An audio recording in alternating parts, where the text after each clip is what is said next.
Usually I just do shorts, but I couldn't help myself. I think this is going to be a little bit longer, so bear with me. I want to talk about Minnesota, the Somali community there that has grown and grown and grown. And it's a condensed, and they're Muslim, by the way, which is okay. Just a totally different culture than ours, so it doesn't mesh well with Western civilization. Their laws from their countries, they literally want to marry child brides. In fact, just recently, very recently, extremely recently, days ago, in Somalia, the Somali government, what a government. I'm surprised they even have one, with all the goddamn civil wars and warlords and attacks and insurgency and no economy and no motivation from the people to do anything to make their situation better. They want to just hijack ships, marry their cousin, or possibly marry their cousin and a 10-year-old. There was a video I did it the other day about 3 or 4 guys that were literally, 2 of them were crying, like 70-year-old men saying, "This is westernizing. This is you can't do it. It's in the Quran. It's in the Quran. You can't make us do it. You guys are trying to set Western laws." And I saw this girl, and she looked younger than 10, but they said she was 10. And her belly she's fat. And I'm like, no shit. She's pregnant, bro.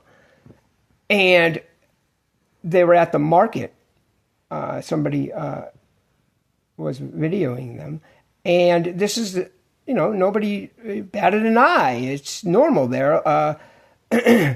Even a 10-year-old pregnant with their, whatever that guy was, he was 50, 60 years old. That's his wife. Holy shit. And that's why you see a lot more rape and stuff like that. So, okay, something was done in Sweden. Call me racist. I don't give a shit. This is facts, guys. Okay? In Sweden, you are 66 times more likely to be attacked by an Afghani immigrant, okay? Which this is just on the low end. There's a bigger stat coming. So you were 66 times more likely to be raped by them than a native-born Swede. Also, just non-nationality alone, non-European born, okay?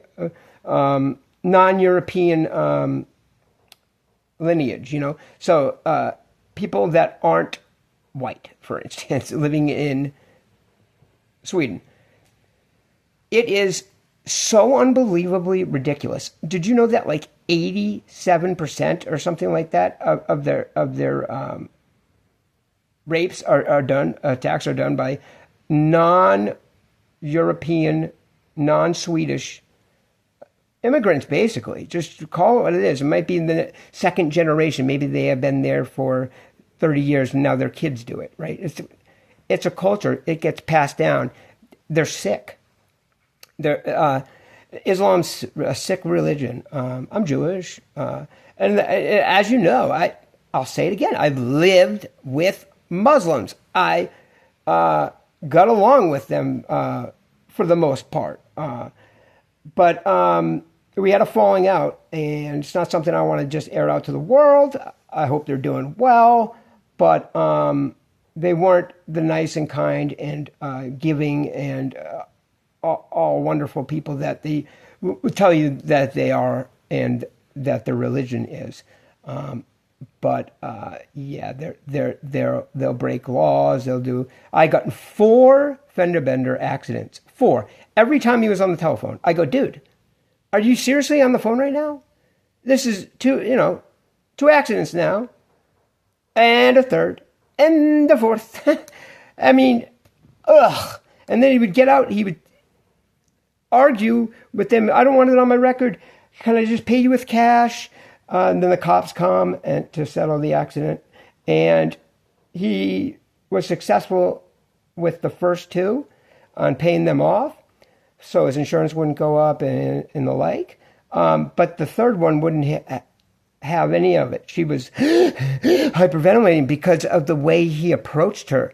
Like, it was so masculine, it's so direct, and so forcefully done after an accident that was his fault, that he's actually claimed was her fault, even though there was cameras there. And if they just take a look, the insurance company will find out that he's lying. And he's trying to recruit, me, and I tell him, no fucking way, bro. I'm not lying to the goddamn insurance company for you.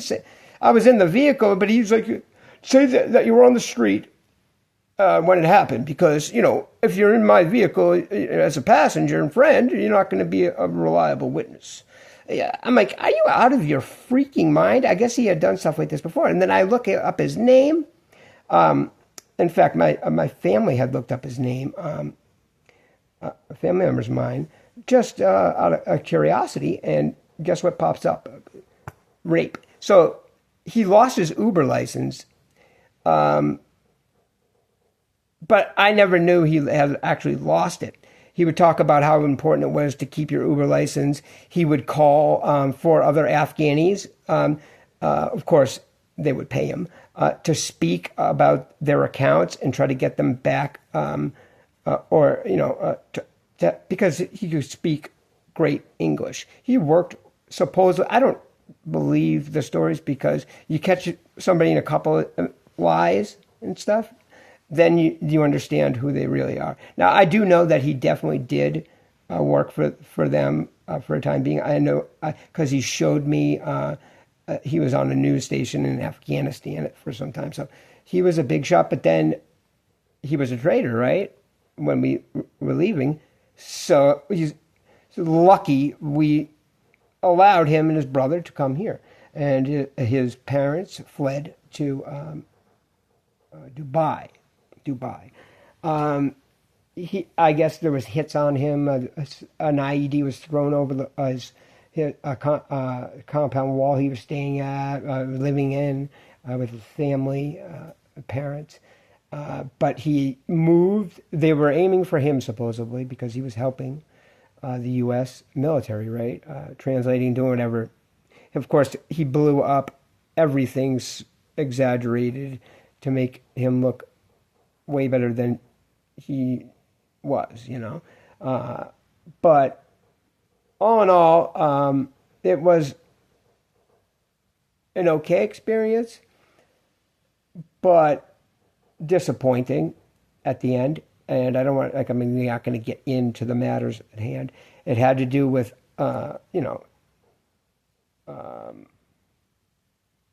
financial stuff. It had to do with, basically, saying I owed money, trying to strong arm me with him, knowing that, I didn't know anybody in town. In fact, I had nowhere to sleep. So he thought he could control me at that time. Yeah, I was really struggling recently. And even when I had gotten a couple $100,000 from my father's death, I still was on the street. Why, you ask? I'll tell you why. Well, because I lost my ID. Well, someone stole my backpack with my ID in it. And I was staying in hotels, obviously. Obviously, they weren't, 5 stars. So, yeah, after that, I could not, show ID. I can't get a room now, right? So, and I was using... I'm embarrassed to say I had a drug problem for several years. It's not a problem anymore, thank God. And, I'm living my best life. So, I'm 45 and I got everything ahead of me. Hopefully a bright future ahead. Thinking about going back to school, but only for job opportunities in the future, to make money, feel secure, have confidence in financially, if I had to. So, but because it's free, college is free in Massachusetts. As long as you're over the age of 26, you can go to community college or get your CDL license or become a plumber or any of that stuff. Like other states before that, including Massachusetts, you had to meet a poverty line to be offered like Pell Grants, free tuition, they buy your books, get your computer, stuff like that too. They even offer you student loans, which I'm glad I never took. My brother is still paying those things off with absolutely predatory interest rates. And as we, live on this earth, we tend to learn, more and more about, it's hard to grasp the enormity of death, the enormity of possibilities that could erupt inside you physically or mentally up here. So you can lose, your mind literally. So your mental well-being can go at any time.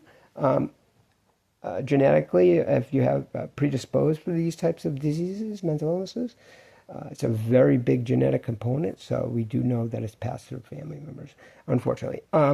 However, it's not a curse. There's been several unbelievably gifted bipolar people, authors and leaders of countries. And Winston Churchill was severely depressed, and he drank a lot of brandy to cope, to self-medicate. And it's what alcohol is, right? Alcohol is a self-medication. Anyone that tells you alcohol to drink alcohol every day is okay, no, it will catch up with you, and you can die if you just stop. It's terrible withdrawals. You shake in the morning, your hands shake. I never had to go through those. I never was a big drinker, so I never had to experience that. Thank God. Your balance goes. They have to hit you with all types of vitamin B supplements. It's like a poison. It's sort of rotting your stomach out. So it's either just as bad or worse than hardcore drugs. So, just because there's a government body that's called Alcohol, Tobacco, and Firearms doesn't mean that it's okay. I don't know where I came up with that, but you understand what I'm saying. Like, people who think that drinking every single day of the week, and then even when they wake up in the morning, as long as they get themselves to work on time and don't miss, their obligations, responsibilities, we call that a, somebody that gets the job done, but they're an addict. So a functioning alcoholic addict. But after that, a while of doing that, your body starts to break down physically, mentally. You're not getting good sleep, even if you are getting your 8 hours. The nutrition of drinking and the damage it's doing to your esophagus, your stomach, your liver. It's terrible. But it's not. I'm getting way off track here. I just wanted to talk about, people that come to this country, and the left trusts them right away to run Meals on Wheels, a contract that was in the hundreds of millions of dollars, maybe even been $1 billion, and somehow you give it to a guy that just came here from Somalia. I don't get it. Like, really? They have no background in any of it, but you decide as a governing body to go with the Somalis? You couldn't give them a partial contract, if you felt bad for them or guilty about white guilt or whatever. Listen, Somalia is a country in Africa, okay? And it's East Africa, so we probably didn't enslave any of them. So just Get it out of your mind. Everyone was a slave at some point. Slavs, the Slavic people, the Russians, the Ukrainians, they were called Slavs because they were slaves. They were so easy. They were ripe for the pickings, especially in northern Africa, not sub-Saharan Africa, where Somalia lies. That's below the huge Sahara Desert that goes across the entire continent. Unfortunately, it's a big barrier for trade, routes and the like. So when you didn't have, mechanical vehicles or planes, and even today they're so poor that they can't afford these things. It's unfortunate. But we all know it's colonialism. Yeah. Even when they were given their entire governing bodies back, we left completely their country, gave them absolute rule. A great example of this would be the wronged black South Africans. They were wronged for many years. Yeah, put down, apartheid, all that. But then when they took power, they didn't do the same thing because the times had changed. But they are very... if you're black, your chances of getting a job are, 2 or 3 times higher, and the Africans themselves will tell you, yes, it's good to be black in South Africa. Well, because the majority of elected people, the ANC has been the governing body since Mandela. Okay, and it's kind of socialist. Not kind of, it is. And it's, some would say, communist leaning. All the problems out there, and they just make it worse, because they have never governed before, right? They were on the outskirts looking in, and so they had to do this flying at the seat of their pants. So I guess corruption, stealing, theft, and a massive... scale, even today, and it's passed down to its citizenry. Like no one pays for the goddamn electricity. There'll be like 2 people on the block that have electricity night and day because they steal it. They cut the wires. Nobody pays for anything. Everyone's entitled, right? What is the government going to do for me? No one wants a job, right? Sometimes, it seems. Everyone wants to tell you, I'm not going to do that job for this ethical reason. I can't do these kind of jobs because I hurt my back. That one's too boring. This one, makes me feel sad sometimes. I don't fucking know. And I'm a person that dodged work for many years of my life, okay? But I had some serious issues. And I was given handouts, and I'm going to make it up to them. Say, I'm going to take the offer on going to school. I'm going to get out and get a high-paying job because I'm not going to listen to the stupidity of the average American retarded teacher or parent of yesteryear that would tell you can be whoever you want to be. I understand. Hold on a second.